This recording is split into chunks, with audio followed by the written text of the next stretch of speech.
Welcome back to Just Chattin', and this is the series of videos we do on Thursday and Sunday evenings just for our own amusement. So for all our Audie fans, he's around here sleeping somewhere. I'm not sure exactly where he is. He knocked something over on my desk yet again. I can't wait until this desk obsession passes and we go back to him going wherever he wants to go, but leaving my desk for me. Oh, that'll be a glorious day. But I'm not sure where he's hiding out. He probably thinks he's in trouble, but I wasn't amused at the time, but I can never stay angry with him for very long. I do, however, have a little bit of Audie with me. And this is a piece that was given to me by Steph, one of our Sumi's angels, over on the Facebook page. And these are our wonderful, crafty ladies who make the most amazing jewelry. And some of it falls my way, so I'm not complaining.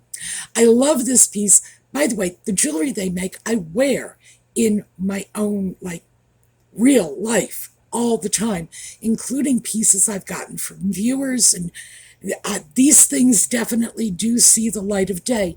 They just don't get a lot of airtime, and I'm hoping to address that. I am also wearing some yellow for Catherine, for Lex's mom, for everybody battling cancer, throwing out good wishes, but because I have begun running out of yellow clothing, and as I mentioned on a previous video, we're starting to move into fall and then winter when yellow is no longer going to be, not just a seasonally appropriate color, but the manufacturers make less clothing in bright pastels for winter, so it gets a little harder. And one of our viewers had suggested that I might want to pick up the slack with jewelry, and that is what I have done. So, yellow on the ear cuffs. Let me show you a close-up, because I know it's probably going to be hard to see. But yes, we have our yellow. I do love the ear cuffs. In fact, I bought them specifically for the yellow. So, yeah. It's going to give me a little more flexibility while still maintaining the cancer awareness and just a focus for the good wishes we're throwing out there. Okay, when we come back after the intro, we're going to get into it.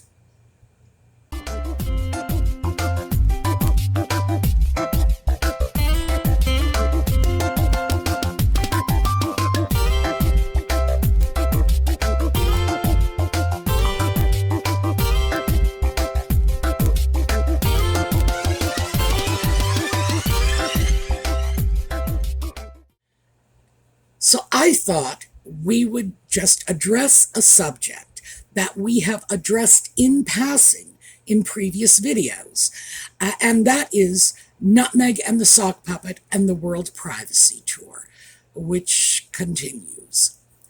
We've touched on this in the context of timely events when they've gone off here, gone off there, but I thought we should look at the overall picture, the big picture. What are they really doing? And what are they not really doing? So we're going to look at what's in it for everybody involved, what's not in it for everybody involved, and why we in the U.S. should be particularly concerned about some of these tours. So I wanted to start off with a very quick article, and this is from Mint. It's one of my weird alternative publications that I go after when I'm looking for information on what's going on from sources you might not come across ordinarily in your lives. And in this case, it's a very short article. It runs about 3 minutes. So I thought I would read it to you because this is going to set the stage for us. So here we go. Harry, Meghan were invited as they came on Netflix British royal couple receives massive backlash over Colombia visit. Prince Harry and Meghan Markle faced backlash during their Colombia visit for allegedly burdening the country with security costs and attempting an official royal tour, despite stepping down from royal duties. Live Mint, and this was published 24 August 2024. Prince Harry and Meghan Markle's ambition to create an alternative royal family image bombed as the couple did not receive the reception they expected during their Colombia visit. Instead, it sparked significant backlash. The couple faced criticism for allegedly burdening the impoverished country with £1.5 million in security costs, and many perceived their actions as an attempt to outshine Harry's family by conducting what seemed like an official royal tour, even though they had stepped down from their royal duties. Noting that they can't have the best of both worlds, commentators said, "They quit the royals, so why are they trying to do official visits and take attention away from the real royals?" one asked, while another fumed, "Meghan and Harry want to have their cake and eat it, but they need to decide if they want to be Hollywood stars or royalty. You can't be both." Further, Colombian official Andres Escobar claimed, as reported by Yahoo, the couple was invited by the country's vice president, Francia Marquez, because she saw them on Netflix. He added it was unfair on Colombian people as they had to pay for Harry and Meghan visit. A source claimed that they are eager to be viewed on par with Prince William and Kate Middleton, but without the constraints of royal protocol. Both Harry and Meghan are keen to do more of these tours, as that's what they love doing and what they enjoyed most about royal life, a source told. But they've been left embarrassed by this latest backlash, especially as they faced similar comments when they went to Nigeria. They want to help raise awareness to the issues some of these countries face, and they know their profile can highlight that. They also know that these trips help elevate their status in Hollywood and in turn help their brand. They don't want to stop doing them, but are unsure of what to do next to win everyone over again. So before we even begin to get into this, I want to address something because I know it will come up in the comments if I don't. Yes, they did refer to the Princess of Wales as Kate Middleton. They always do. Everybody does. I don't like it. I don't do it myself, but it's absolutely out there as part of the landscape. I consider it disrespectful, not because she is the Princess of Wales. That's got nothing to do with it. It is because she is a married woman with 3 children who has chosen to use her husband's name. In this case, it's Wales. Used to be Cambridge. Not sure what it's going to be when the time comes that they are sitting on those thrones, but it was her choice to do this. I come from a generation when we had to fight to maintain our birth names when we married. And in fact, I could not. I went through a very significant piece of my young adulthood using somebody else's name. And the first chance I got, I went right back to my own name again and have not changed since. So I respect a woman's right to keep her own family name if she chooses to, but by the same token, I respect her right to take her husband's family name if that was the choice. And in Catherine's case, it's a country name. So, hey, maybe this has even more significance to her. I don't know. But I do know it is disrespectful. However, There's nothing I can do about what the mainstream media is going to call her. So for those of you who want to write in and say, no, she is not Kate Middleton any longer, hey, you're preaching to the choir. I know this. When we look at what that article was saying, first of all, it's great because, as I've mentioned in previous videos, and I've been watching this for the last couple of months, oh, the sun is setting on the Sussex Empire. Big time. Things are just spiraling down the drain, and the mainstream media is calling them on everything now. Fantastic. The honeymoon is over. The free ride has come to an end. And yes, there was massive backlash for the Colombia trip, as there was massive backlash for the Nigeria trip. So why are these countries throwing out these invitations to Nutmeg and the Sock Puppet? Well, for starters, when we talk about Colombia and Nigeria, we are talking about two countries that have, first of all, they have a great deal going for them. And I want to throw this out to begin with because we're going to talk about the downside later, and I don't want this to appear unbalanced. Now, Nigeria is a beautiful country.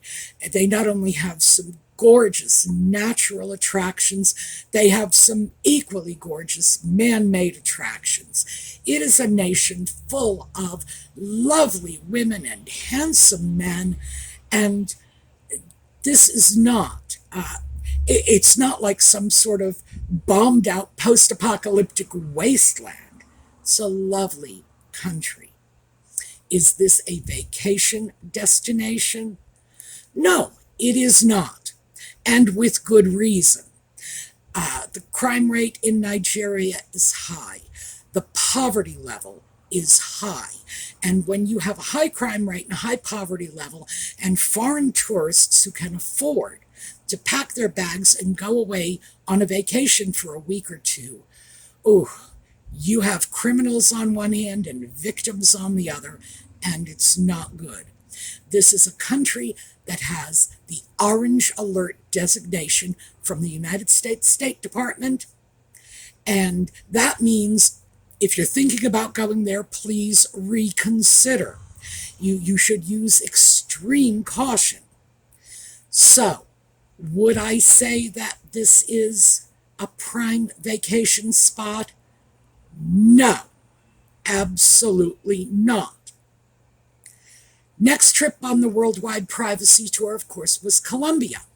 Again, beautiful country, fantastic natural attractions, fantastic man-made attractions, lovely ladies, handsome men, but a very significant crime rate as well.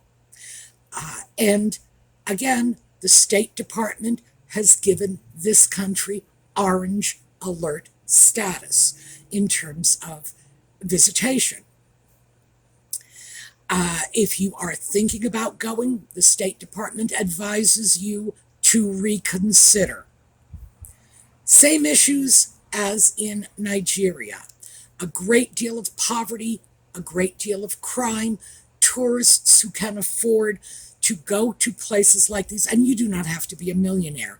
Just if this is something you can afford in your life, a vacation overseas, that alone is enough to make you a very good target. It's just the way it is.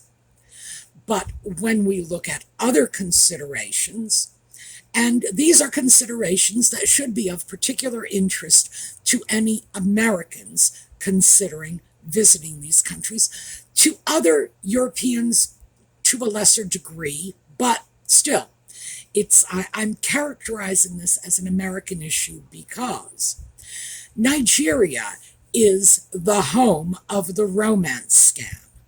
Nigeria has been the home of scams for a very long time.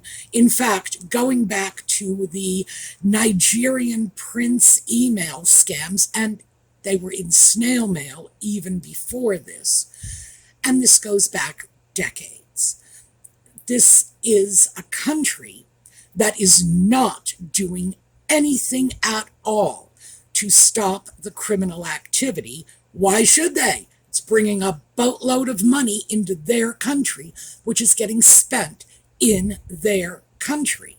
So they have very little incentive to clamp down on this kind of crime. And it is wreaking havoc in the US, in the UK, in Australia. Largely it is in English-speaking countries. So Canada is also included. But frankly, it's not just English-speaking countries. I have come across online scammers who will contact you in French and German. I was contacted by one in Swedish. Oh yeah, he took a powder real fast when I wrote back in Swedish. But yes, they are targeting us. And their government is not doing anything to stop it.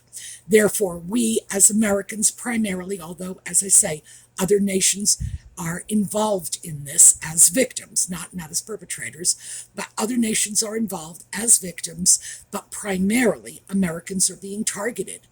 And the government could care less. So, problem. Colombia, again, and this really is a very American issue. Colombia is almost synonymous with drug trafficking. And here in the US, a very respectable percentage of our incarcerated population is there for drug-related crimes. Colombia has no problem shipping their drugs into our country and reaping the benefits with American dollars going back to their country. So in both cases, we have countries that have criminal issues that are having a disproportionate impact on our country, but governments that are turning a blind eye. And as I say, I get it. Our money is flowing into their pockets. Where's their incentive to stop it? But we absolutely should not lose sight of the fact that these are the governments that Nutmeg and the sock puppet are supporting on these trips. And that, oh boy, that's one that frosts my cookies. Because on one hand, they fled the UK, the evil, racist UK, out of fear that crosses would be burnt on their front lawns and that their putative children would not be safe, came to the US, which the sock puppet now declares to be his home, and Nutmeg apparently never left in her heart. Yet they have no problem subverting US interests. So yeah, not okay, not in my book. What we need to keep in mind too is that's only one part of a larger problem.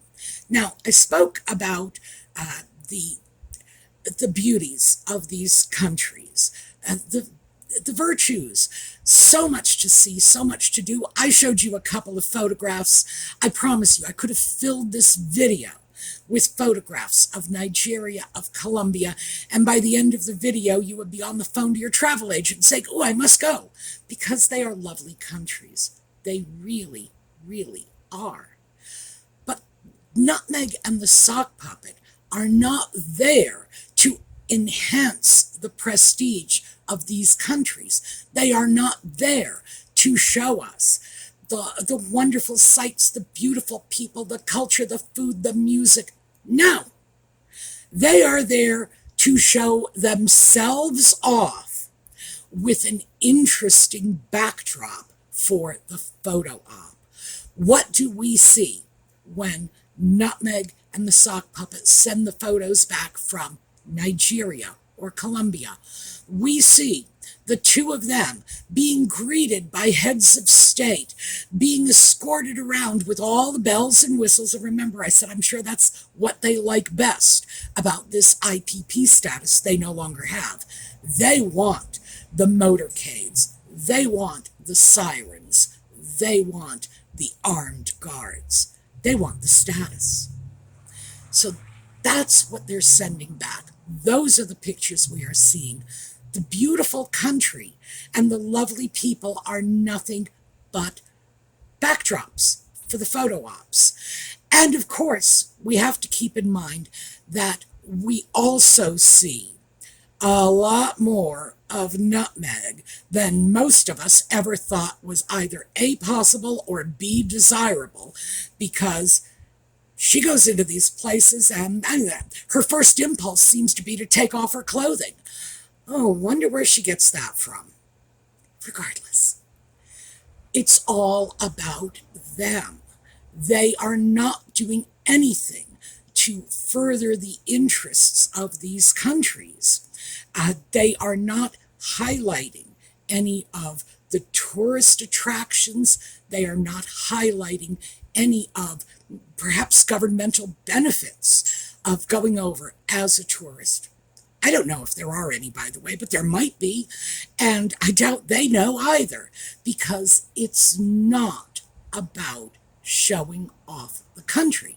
Now, obviously, some of these countries are going to figure this out very quickly, that having Nutmeg and the sock puppet in their country does nothing but cost them a phenomenal amount of money.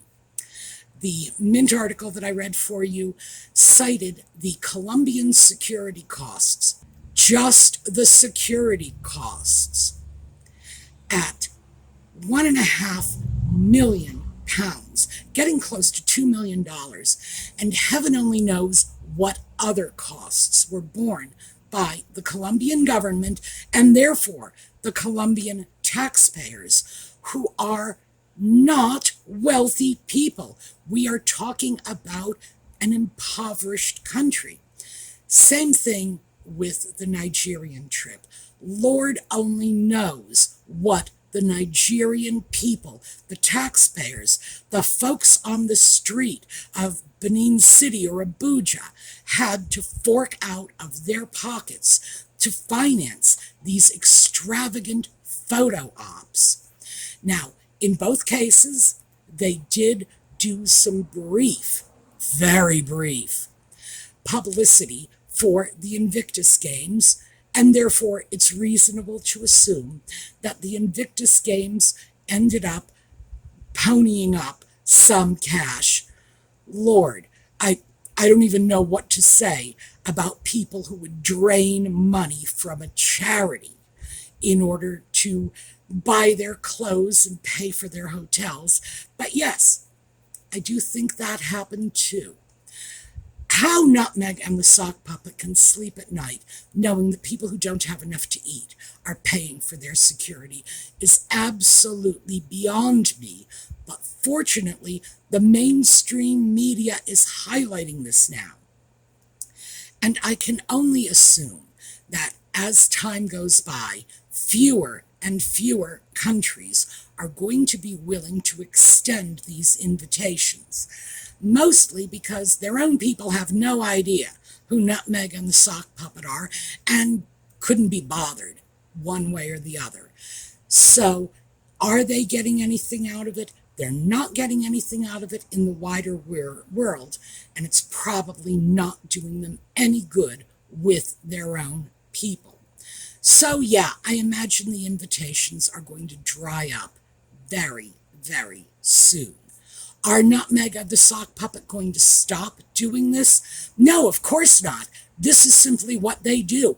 Other people are giving them all expense-paid vacations, and you better believe those two grifters are going to hold their hands out, despite the fact that they are allegedly millionaires, and they are going to scoop that up without a moment's thought for the fact that in the end, impoverished working people are paying for it.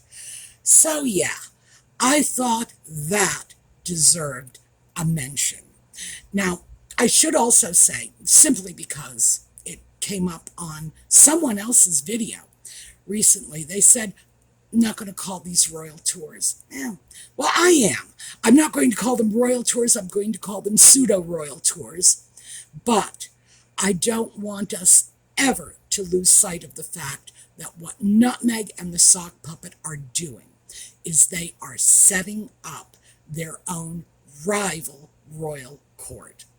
And yeah, may not be very good at it, it may not be very successful, but this is the game plan. All right, we are going to take a look at a slideshow on the way out. I will see you all next time, and in the meantime, have a terrific day.